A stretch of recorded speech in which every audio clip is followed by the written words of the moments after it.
네, 성가대 아름다운 찬양 늘 감사드립니다. 우리 성가대 아름다운 찬양은 목사들의 한편의 설교보다 훨씬 더 좋다 이런 생각을 할 때가 있습니다. 오늘 귀한 찬양 다시 한번 감사를 드립니다. 오늘 저와 함께 부활절 둘째 주일을 맞이해서 나눌 말씀이 제가 주님을 보았습니다. 이 막달라 마리아에 관한 얘기를 가지고 여러분과 함께 은혜를 나누도록 하겠습니다. 제가 대학교 시절에 많이 읽었던 그 책 가운데 하나가 윌리엄 버클리 목사님의 책을 빼놓을 수가 없습니다. 그는 1907년에 나서 1978년 그리 오래 살지 못했는데요. 이 목사님의 책들을 제가 많이 읽고 또 영향을 받았습니다. 그는 목사이면서 학자이고 또 영향력 있는 방송인이기도 합니다. 이분이 방송에 나가서 신약 성경 이야기를 오랫동안 했는데 그 프로그램이 하도 인기가 좋아서 그때 방송에서 했던 원고를 그 책으로 만들어 냈습니다. 그것이 유명한 버클리 주석입니다. 영어로 하면은 윌리엄 버클리스 데일리 스터디 바이블 이렇게 이름이 붙어서 출판이 됐습니다. 이분은 이 외에도 많은 책들을 썼는데 그 기억에 남는 책 두 권, 하나는 The Mind of Jesus, 예수님의 생각이라고 하는 책, The Mind of Saint Paul, 사도 바울의 생각이라고 하는 그런 책 두 권의 책을 썼는데 아주 그 해박한 지식으로 아주 잘 쓴 그런 책입니다.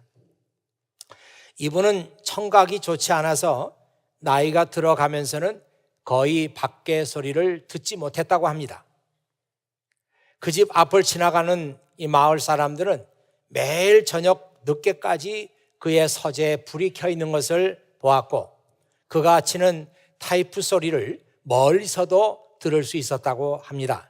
그 마을 사람들은 그가 치는 그 타이프라이트 소리를 매우 사랑했다고 합니다. 이 버클리 목사님이 The Mind of Jesus, 예수님의 생각이라고 하는 그 책에서 이렇게 말했습니다. 내가 성경을 자세히 읽어보니 부활하신 예수님께서 나타나신 경우를 대체로 7개의 카테고리로 나눌 수 있는 것 같다. 첫째는 예수님을 사랑하는 사람들에게 나타나신 경우이고, 둘째로 슬퍼하며 회개하는 사람들에게 나타나신 경우이고, 셋째로 예수님이 죽은 후 어찌할 바를 몰라 방황하는 사람들에게 나타나신 경우이고, 넷째로 절망과 공포에 쌓인 사람들에게 나타나신 경우이고, 다섯째로 부활을 의심하는 사람들에게 나타나신 경우이고, 여섯째로 예수님을 믿지 않는 사람들에게 나타나신 경우이고, 마지막으로 함께 모여있는 제자들에게 나타나신 경우이다. 그는 그렇게 말을 했는데 상당히 의미가 있는 얘기라고 생각합니다. 오늘 말씀은 부활하신 예수님께서 막달라 마리아에게 나타나신 말씀인데요. 버클리 목사님이 분류한 그 7개의 카테고리로 본다면 이것은 맨 처음 카테고리, 예수님께서 그 예수님을 사랑하는 사람들에게 나타나신 경우다 이렇게 볼 수 있겠습니다. 이 막달라 마리아라고 하는 이름은 이 막달라라고 하는 이름이 어떻게 보면 우리말로 막 달라 막 이렇게 들리기도 합니다. 그런데 그런 의미는 아니고 지명 이름이에요. 그래서 막달라라고 하는 곳에 사는 마리아 이런 의미가 되겠습니다. 마리아가 그 당시에 하도 많아서 그렇게 이름을 붙이지 않으면 어떤 마리아인지 알 수가 없을 정도였습니다. 그래서 예수님의 어머니도 마리아인데 그 예수님의 어머니 마리아는 동정녀 마리아라고 우리가 그렇게 부르죠.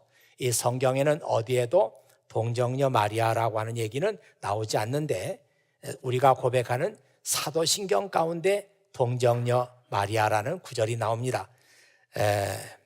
거기 이렇게 돼 있죠. 성령으로 잉태하사 동정녀 마리아에게 나시고 who was conceived by the Holy Spirit, born of the Virgin Mary. 그런 구절이 나오죠. 서론이 좀 길었습니다마는 예수님을 만나기 전에 마리아는 어떤 삶을 살았나 하는 것이 매우 궁금합니다. 이 성경에는 그 마리아의 과거에 대해서 조금 더 숨기지 않고 아주 솔직하게 기록을 하고 있습니다. 그 얘기가 누가복음 8장 1절에서 3절에 이렇게 나와 있어요. 그 후에 예수님께서 여러 성과 마을을 두루 다니면서 하나님 나라에 관한 좋은 소식을 전하셨습니다. 12 제자들도 예수님과 함께 다녔습니다. 악한 영과 병에서 고침을 받은 몇몇 여자들도 함께 있었습니다.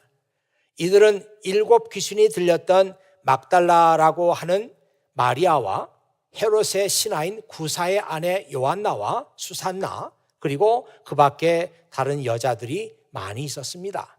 이들은 자신의 재산으로 예수님과 제자들을 섬겼습니다. 성경에서 아주 드문 그런 말씀이죠. 이 말씀은 예수님의 사역을 자기들의 물질로 도왔던 사람들의 얘기를 쭉 해가면서 그 중에 막달라 마리아의 이름이 있는데, 그 막달라 마리아는 7 귀신이 들렸던 마리아다, 이렇게 나와 있어요. 그 New Living Translation에 보면 이 말씀이 이렇게 나와 있습니다. Jesus took his 12 disciples with him. 12 제자를 예수님께서 데리고 다니셨죠. Along with some woman who had been cured of evil spirits and diseases. 그래서 그 많은 병과 그리고 악한 영들로부터 고침을 받은 그 여자들이 12 제자들과 함께 같이 동행을 하면서 예수님과 같이 다녔다는 것입니다. Among them, 그들 가운데 were Mary Magdalene. Mary Magdalene이라고 하는 여자가 있었는데, 그 여자는 from whom he had cast out 7 demons.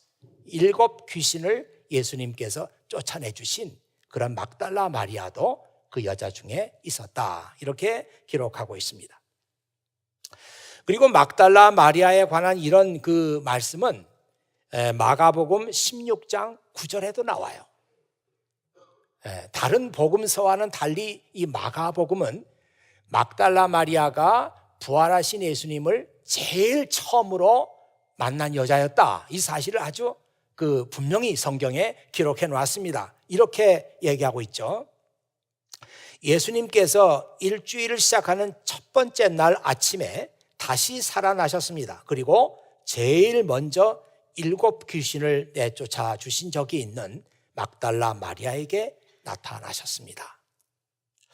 참 이 말씀은 그 사복음서에서 어디서도 찾아볼 수 없는 이 막달라 마리아의 과거를 얘기하면서 이 막달라 마리아에게 예수님께서 제일 먼저 나타나셨습니다.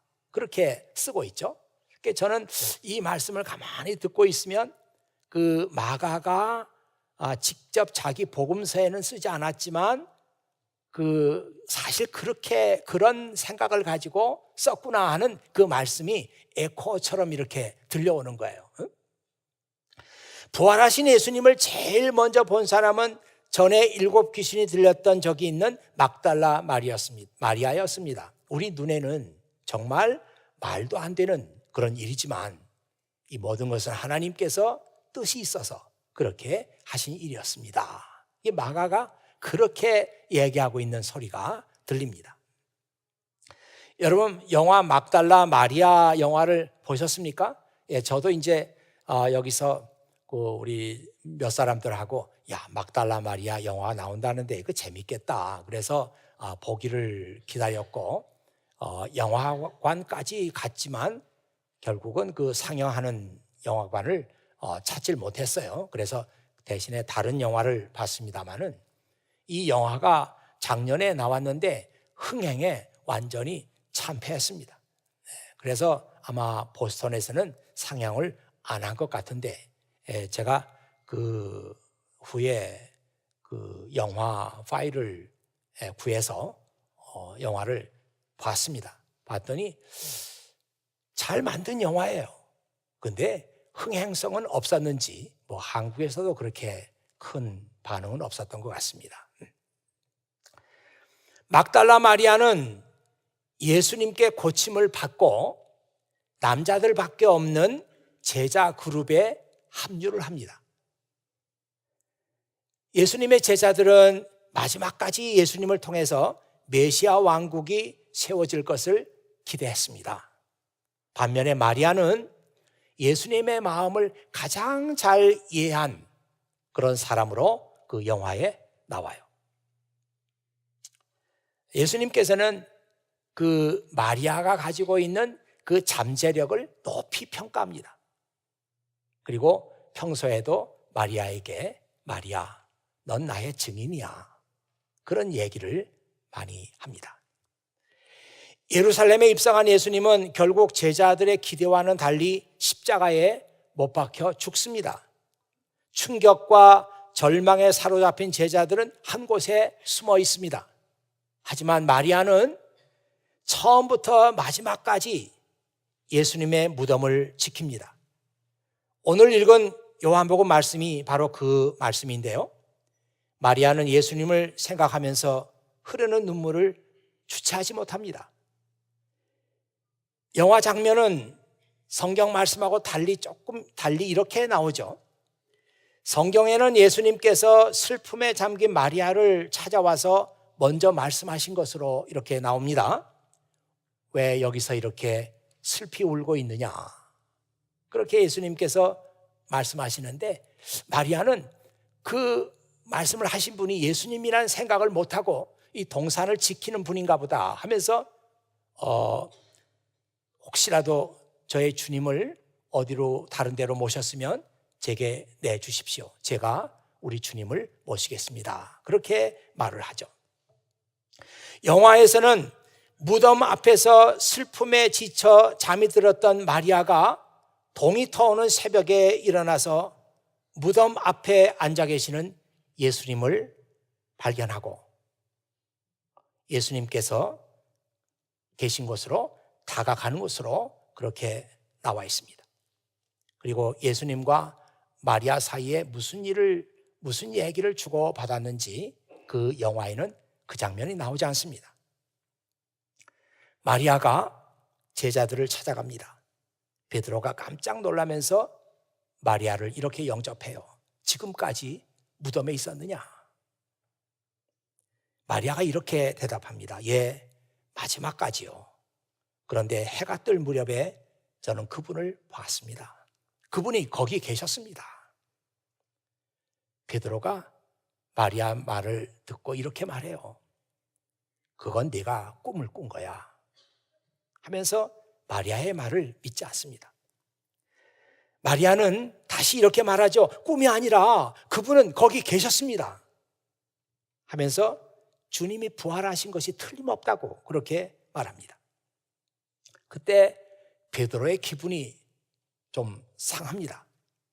내 말대로 그분이 부활했는지는 몰라. 하지만 그분이 우리보다 널 먼저 선택했다고 우리에게 이렇게 말하는 것은, 그리고 그분이 너에게 특별한 메시지를 주셨다고 말하는 것은 옳지 않아.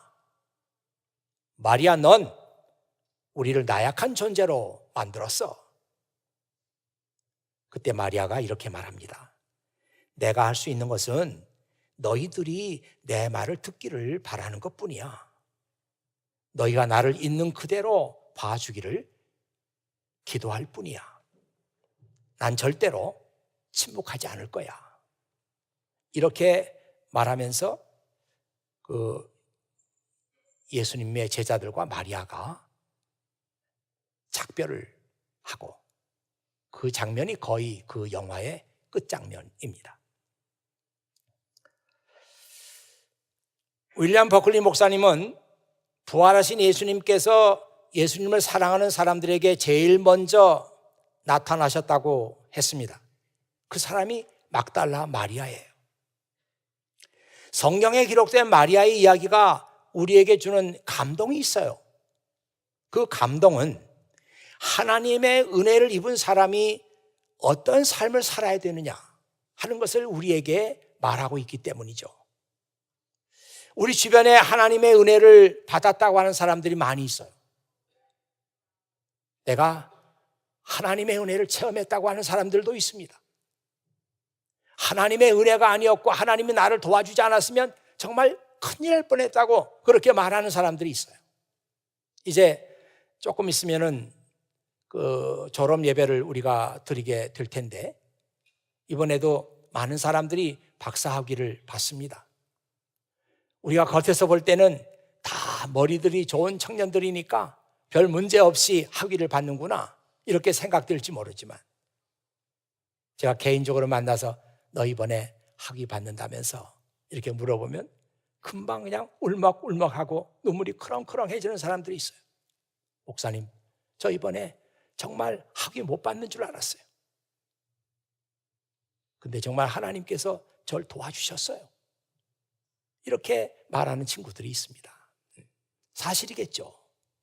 어려운 고비가 있었는데 그때마다 주님께서 도와주셔서 이렇게 어렵게 제가 학위를 받습니다. 우리 주변에 이런 얘기를 하는 사람들은 많이 있는데 그래서 내가 그렇게 은혜를 받고 그렇게 도움을 받아서 넌 앞으로 어떻게 살 것이냐? 하나님의 은혜를 받은 사람들에게 물어봐요. 그래서 당신은 지금 어떤 식의 삶을 살고 있습니까? 물어보면 할 말이 없어요. 제가 지난 사순절 시간에도 마가복음을 강의했는데 제가 그때 이런 말씀을 소개해 드린 적이 있습니다. Once you have seen what God can do for you, 당신이 정말 하나님께서 당신을 위해서 어떤 일을 할 수 있는지 내가 알았다면 It's time to see what He can do through you. 이제는 그 하나님께서 너를 통해서 어떤 일을 하실지 그걸 내가 봐야 되는 시간이다. 그런 얘기를 드린 바가 있습니다. 마리아의 얘기를 보면은 하나님께서 그의 병을 고쳐주시고, 마리아의 얘기를 보면은 하나님께서 예수님께서 그를 제자로 받아주시고, 마리아의 얘기를 보면은 부활하신 그 예수님을 제일 먼저 만나게 되는 그 영광, 이것을 마리아가 차지하고, 그래서 마리아는 어떤 삶을 살았는가? 그 얘기가 마리아의 이야기 속에 있단 말이에요.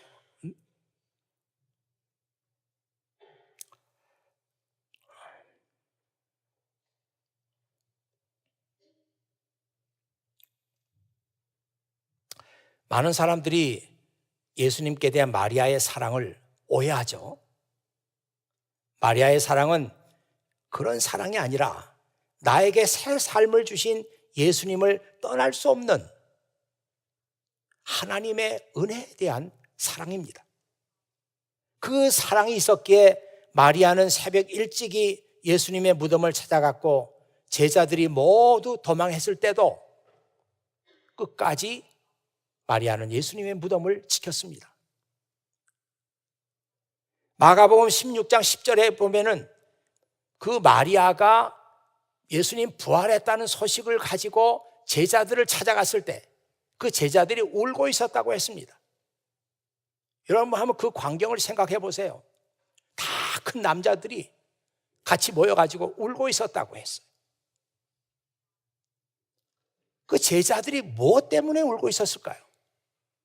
물론 예수님이 죽었기 때문에 마음이 상하고 실망감이 없지는 않았겠지만 그 남자들이 울었던 그 울음의 정체는 우리가 3년 동안 예수님을 모든 걸 다 버리고 따랐는데 예수님이 죽었다. 우리에게 남는 것은 아무것도 없다. 내가 그때 예수님의 제자가 되기로 했던 것이 잘못된 결정이 아니었는가? 그런 후회감, 상실감, 아무것도 내가 지금 가진 것이 없다고 하는 그런 데서 오는 울음이 아니었을까? 그런 생각을 합니다. 그런데 마리아의 울음은 다르단 말이에요. 이제 사랑하는 예수님을 더 볼 수 없고, 이제는 사랑하는 그 예수님께 더 내가 드릴 수 없고,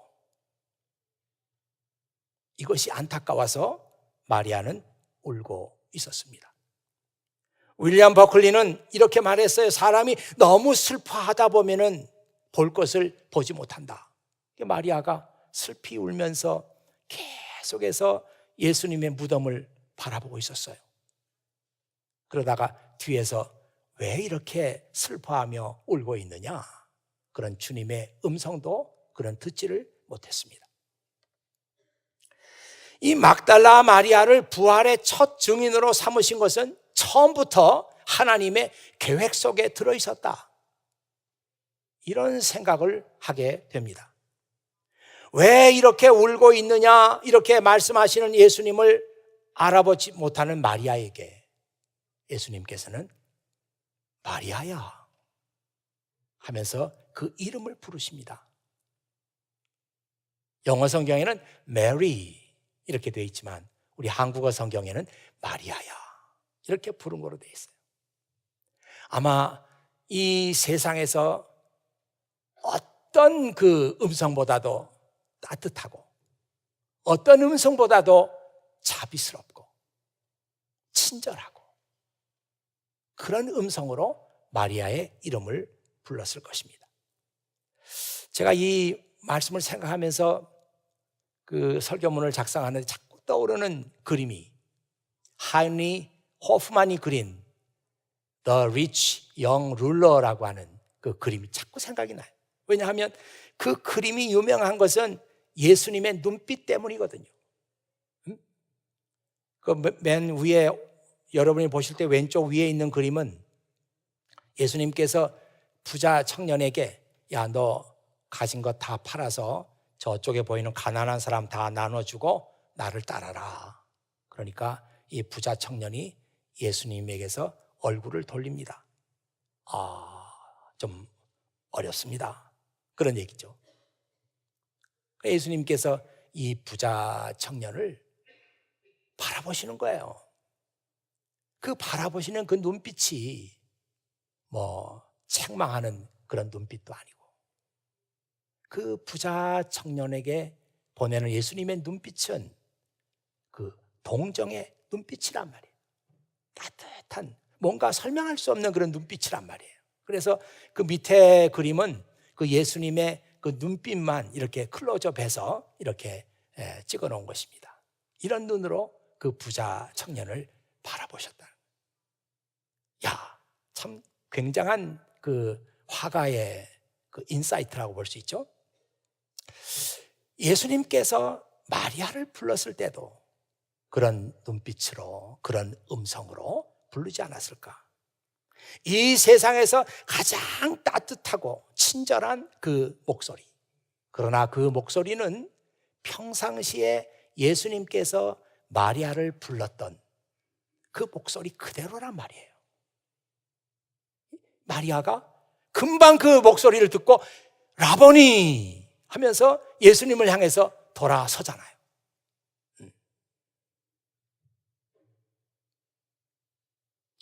왜 예수님께서는 그렇게 이름까지 불러가면서 마리아를 만나 주실까?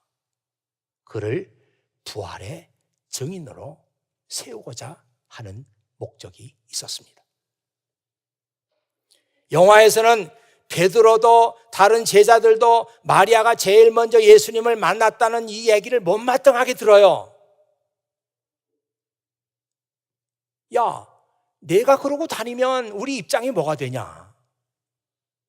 넌 우리를 우습게 만들었어. 우리를 나약한 존재로 만들고 있어. 이렇게 비난했지만 마리아는 이렇게 말하잖아요. 난 결코 침묵하지 않을 거야.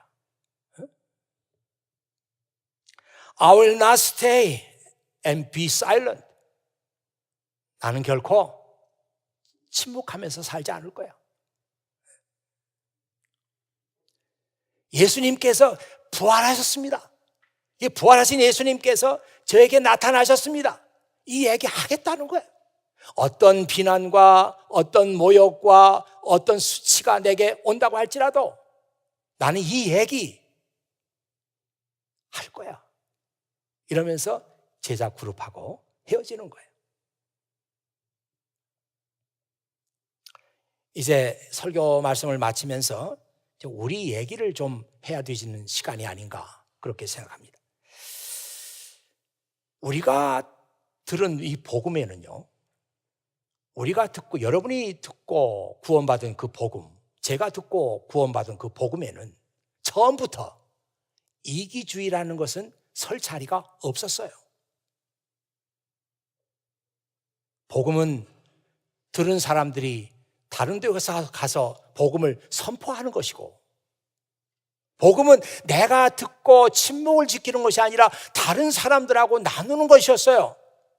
복음은 처음부터 이런 이기적으로 나만 듣고 내가 침묵을 지키는 그런 것이 아니었단 말이에요. 왜 그런데 우리 시대에 와서는 많은 사람들이 복음을 듣고 침묵을 지킵니까?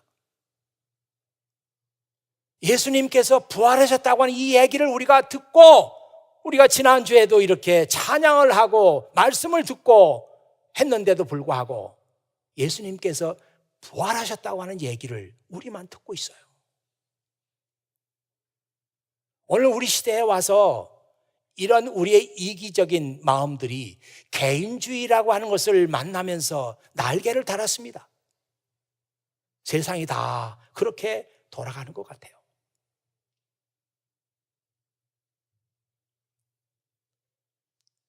예수님께서 부활하셨습니다. 내가 들은 복음을 당신과 나누고 싶습니다. 이 얘기를 하지 않는 거예요. 심지어 자기 자식에게도 하지 않습니다. 난 깜짝 놀란 적이 있어요. 아기가 이제 몇 개월 됐는데 이번에 유아 세례를 받는 게 좋지 않겠습니까? 아내는 글쎄 남편에게 물어볼게요. 물어볼 게 뭐 있어요? 받는 거예요. 남편에게 그러더니 연락이 왔어요. 남편이 받지 말랍니다.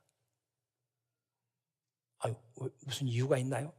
아니, 애기가 뭘 한다고, 애기 다 커가지고 지가 결정해서 세례 받는 거지, 애기한테 세례를 주면 어떡하냐고. 우리 애기는 세례 안 받겠다고. 야, 똑똑한 남편이 있어요. 혹시 이 중에 그런 분이 있는지 모르겠네. 여러분, 우리의 구원이라고 하는 것은 그렇게 생각할 문제가 아니에요. 아니, 구원이라는 게 마음 내키면 음악회 가고 마음 내키지 않으면 안 가고 자기가 결정할 문제가 아니라고요. 이 구원이라고 하는 것은, 이 복음이라고 하는 것은 내가 들으면 구원받고 듣지 않으면 멸망하는 것입니다. 이 복음이라고 하는 것은 듣는 사람은 살고 듣지 않는 사람은 죽는 거예요. 그런데 부모가 자식에게 권해야 되지 않겠어요? 얘가 다 크면 지가 결정하겠죠.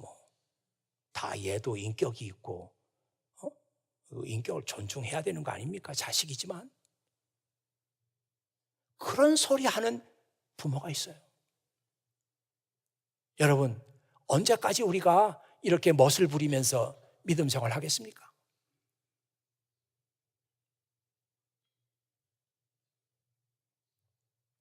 아니, 다른 종교에도 구원이 있고 우리 기독교에만 있는 것이 아니지 않습니까? 그런데 그렇게 예수 믿으라고 얘기하면 안 되죠. 그건 상대방 종교에 대한 예의가 없는 것입니다. 이런 멋들어진 말들을 하는 사람들이 있다고요. 지금 우리가 그런 얘기를 할 만큼 상황이 그렇지가 않아요. 복음을 듣는 사람은 사는 거고 듣지 않는 사람은 죽는 거예요. 그런데 왜 우리가 들은 이 복음을 다른 사람들하고 쉐어하지 않습니까? 인격을 존중해서 그건 개인의 자유니까, 종교의 자유가 있으니까, 이런 얘기하면서 언제까지 우리가 침묵을 지킬 겁니까? 여러분 지금 생각과 여러분 머릿속에 알게 모르게 플루럴리즘, 다원주의 사상이 스며들어와 있어요.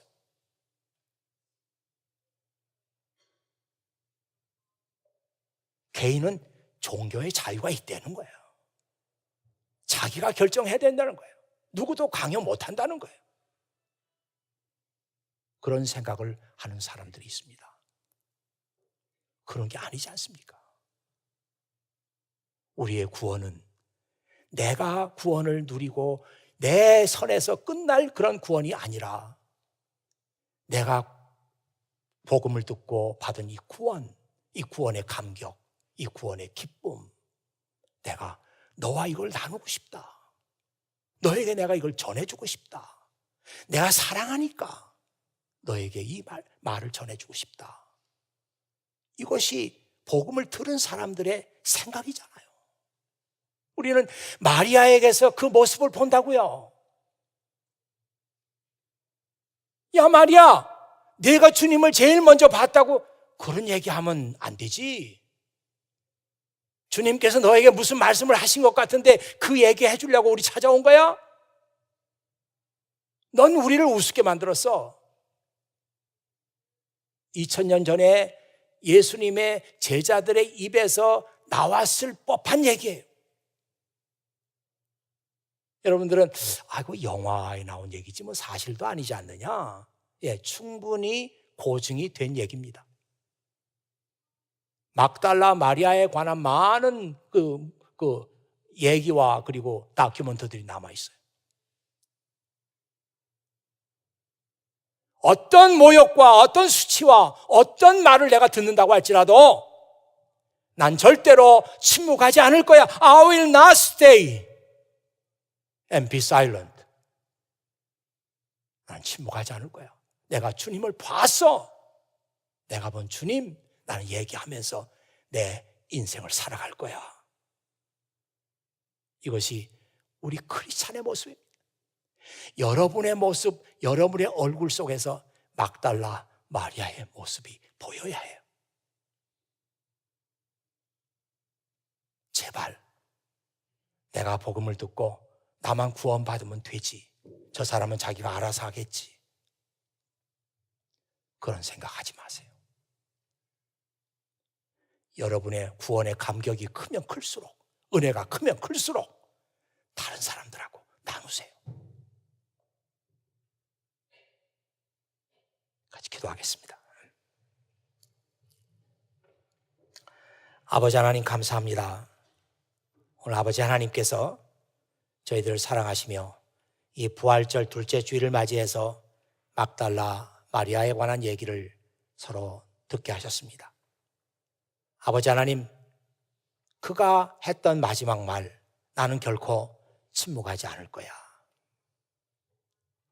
내가 복음을 쇠어하는 일, 내가 다른 사람과 복음을 나누는 일, 여기에는 희생이 따릅니다. 어떤 때는 수치를 당해야 되고, 어떤 때는 우스운꼴을 당해야 되고, 어떤 때는 정말 모함을 받기도 하고, 어떤 때는 손해를 보기도 하고 합니다. 그러나 나는 내가 본 예수 그리스도 그분 얘기를 할 거야. 이렇게 말하는 그 막달라 마리아의 모습 속에서 오늘 이 시대를 살아가는 우리 크리스찬들의 모습을 볼 수 있도록 아버지 하나님께서 도와주시기를 간절히 바라옵고 원합니다. 아버지 하나님, 이 부족한 종이 바라옵기는 이 교회가 정말 자기들끼리 구원을 즐기고 만날 때마다 기뻐하고 흩어지면 그것으로 끝나고 이런 교회가 되지 않도록 도와주시고, 우리가 모일 때마다 이 자리는 복음으로 말미암아, 구원의 감격으로 말미암아 넘치는 그런 교회가 되게 하시고, 이제 우리가 흩어져서 집으로 돌아가고 일터로 돌아가고 직장으로 돌아갈 때는 내 입에서 복음이 선포되는 그런 삶을 살 수 있도록 주님 도와주시기를 간절히 바라옵고 원합니다. 아버지 하나님께서 이 교회를 사랑하시기 때문에 이 교회에서 복음의 일꾼들이 계속 나올 수 있도록 주님이 이 교회를 축복해 주시옵소서. 우리 구주 예수 그리스도의 이름으로 기도하옵나이다. 아멘.